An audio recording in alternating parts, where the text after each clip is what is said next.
Good morning, good afternoon, and good evening. This is the Chronicles of Apple from the apple of my eye, and I wanted to just thank the Lord for today is Shabbat, but I do work because I'm a Christian and I work in healthcare.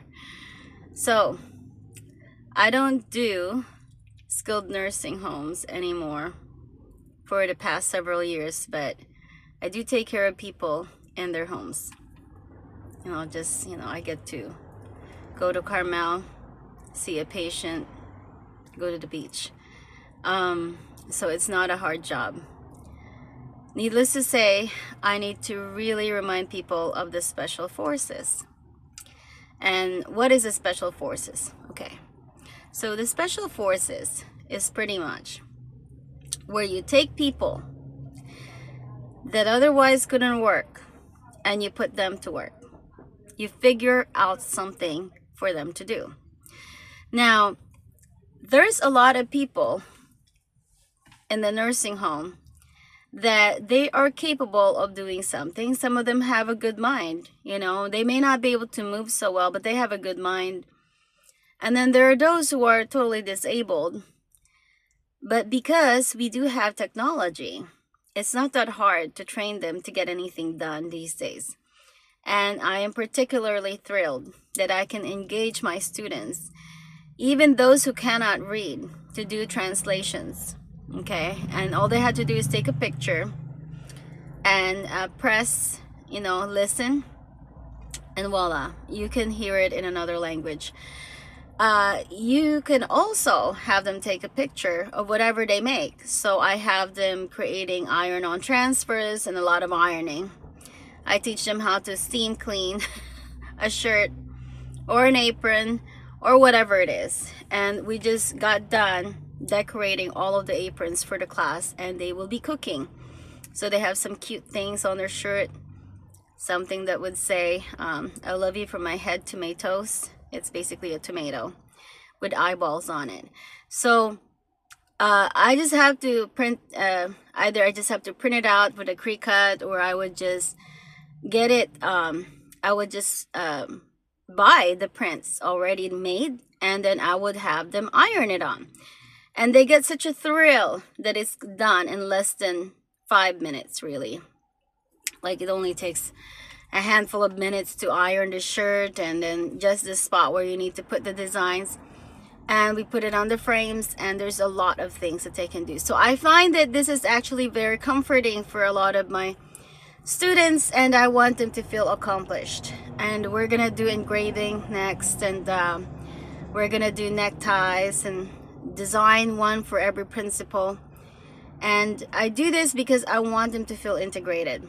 So there are a lot of people that are destitute and that needs an education, and there's also people that have a great mind, and we need to gather these people to get something done. And truthfully and honestly, this gives God glory.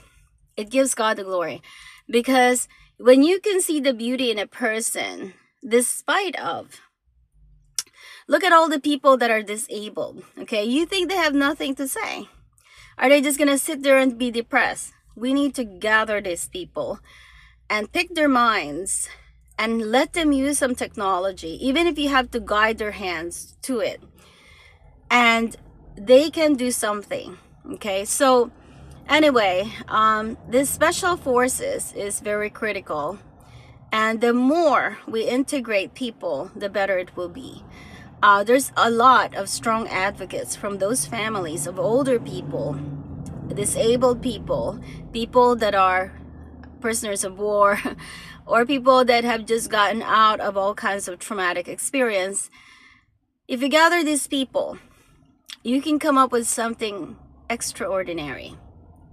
And this is only perpetuated because of civilization. The Western civilization, in fact, is very good at providing empathy, comfort, and to give love. I'm not saying that other cultures don't care about elders and stuff, but when you take something like communism, that wants to discard every older person, anyone disabled, anyone with a psych issue. It's like, that is communism, okay? Where you want the super in everything, okay? Now, as I'm studying the Book of Chronicles, and in the advent of all these things that happened to Charlie Kirk, and this is going to bring about a revival. You could already sense it in the air.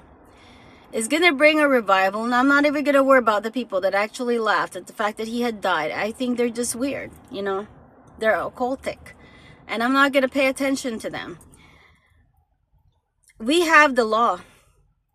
You cannot kill people, okay? And what is a martyr anyway? A martyr is someone who doesn't try to get killed, okay? A martyr is someone who has the faith and the zeal to share the faith and pushes forth the envelope wherever they need to, and it's not camouflaging and in disguise, okay? There are overt Christians, and they are overt people of their faith, and they basically want to proclaim the Lord. So this kind of proclamation, the fact that he was murdered, okay, for his faith, that is a martyr. Now, a person strapping themselves with grenades is not is just an insane person. That should never have been called a martyr, because that is not a martyr. You could be a soldier, you know, you could say someone is a soldier, a crazy soldier, killing, maiming civilians, okay? But for the most part, there's a difference between a martyr and a soldier. A soldier has weapons. A person who defends their family or that end up getting killed, if they have weapons, they're not a martyr. They are a martyr if they are killed and they don't try to be killed. Okay, so you will see several of the apostles, and they are, by the way, Jews. Yeah, and so there are Pharisees among them, like Paul, okay? There are doubters among them, like Thomas. There are hypocrites among them, Peter, okay? Denying Christ, okay?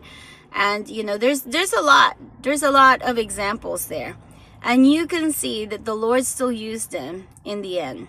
Okay, and more than the end, actually, they pressed on. You know, they made boo-boos in their faith, but the Lord picked them back up.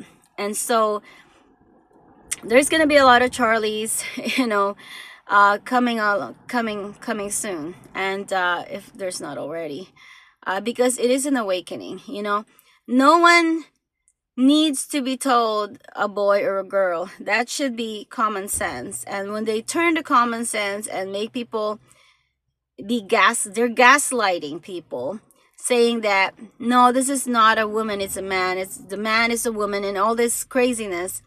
And we're supposed to bow down to this newfound insanity and follow Greta Thunberg and all that stuff. But the key thing is, like, as I look more into the Book of Chronicles, okay, there is this okay, there's the taking down of altars. Taking down of altars and idols. And then there's also the sanctification and reformation of the judges, reformations of the courts, reformation. I mean, there's all these cleansing, and this is what was required. This is part of the obedience of the kings at the time, you know. And there are those who had the good king, when they pass on the good things to their children, they had another good king. And then sometimes you end up with a horrible king after the good king. And example is Ahaz, which is a horrible name, by the way. Ahaz means a snake in my language. Ahaz, you know, like ham ass. So anyhow, I wanted to kind of bring forward the need to really start. We need to rectify what's wrong. We need to all be at the same page. If we're going to reconcile the people, if the Jews need to be reconciled, they need to be on the same page. They need unity, and it cannot go from right to left. It has to go from left to right. It's okay. The Lord is happy when they unite in a righteous manner. But when the righteous join the unrighteous king, it's a problem if they are not influencing them. Now, if the righteous king is calling on Israel, who's, I would say, the more rebellious one, and calling them to do, okay, let's fight with so and so, they have to seek the prophets, apparently. They have to seek the prophet, and not only do they have to seek the prophet, they have to actually do what's right. Okay, if the king sided Ahab, okay, and what we have now is 140 plus nations. I call it the Ahabic nations. Ahab. I say Ahab because the line of Ahab is going to be decimated. God is going to tear it down. Now, for all these 140 some nations in favor of Palestine, like I said before, Palestine is like saying, the bitches, these are the bitchy people, okay? In the bitchy land, okay?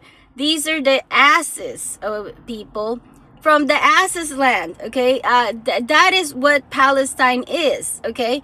It is a derogatory name for Israel and the people in Israel. It is completely derogatory. It's like saying nigger or chinkies or chinks or dykes or saying you pick a horrible word, dicks. This is dicks. These are the dicky people from Dickland. That is Palestine. That is that name. That's what it signifies. There is no reverence into that name. It has no good purpose, really. And the government is horrible too. The government or the Palestinian Authority. I mean, what authority is that? It is insanity. It is total insanity. And they had normalized this. We bought into this. There is no moral clarity to what they do. And the whole world has to bow down to their insanity. And sacrificing children is normal in that culture. And, killing their elders, is normal in that culture. Why? Because everything is for the sake of Allah. Everything for the sake of Allah. Kill the people whom Allah tells me to kill. So they kill. So it's a killing sport, okay? With no discretion at all. And then there's disguise. And God does not like disguise. There's two kings that did a disguise. And one of them, unfortunately, is Josiah. And he was a good king, but in the end, he disguised himself. He wanted to pick a fight with Egypt. And Egypt says, no, I don't want to pick a fight with you. I'm not here for that. Anyhow, for whatever reason, instead of coming to the Lord and seeking counsel from the prophets, he basically went after Egypt. And that is something that Israel has to learn. Like you can't just go into war without proper knowledge of prophetic things, or you need to have the elders counsel in what you do, and making sure that it's not God, that it's not a godly ordained thing. So for a fact, another one that did is Jehoshaphat with Ahab. Ahab is the one that loves to disguise. So I just want to let people know what is behind Mecca is the Jezebel spirit, and Jezebel spirit picks Ahab. The Ahab is a king in Israel, and I think Jezebel is from Lebanon. Repeatedly, there is an issue with Syria. Israel should never cite any leaders in Syria. They cannot, because the Lord specifically hated it. anytime the Jews sided Syria, and they were at war with the Assyrian king, and by the way, the Assyrian king was so blasphemous and just totally mocked God, and Assyria no longer exists as a nation. Now Ahab, his line no longer exists. However, the spirit behind Ahab, it lingers.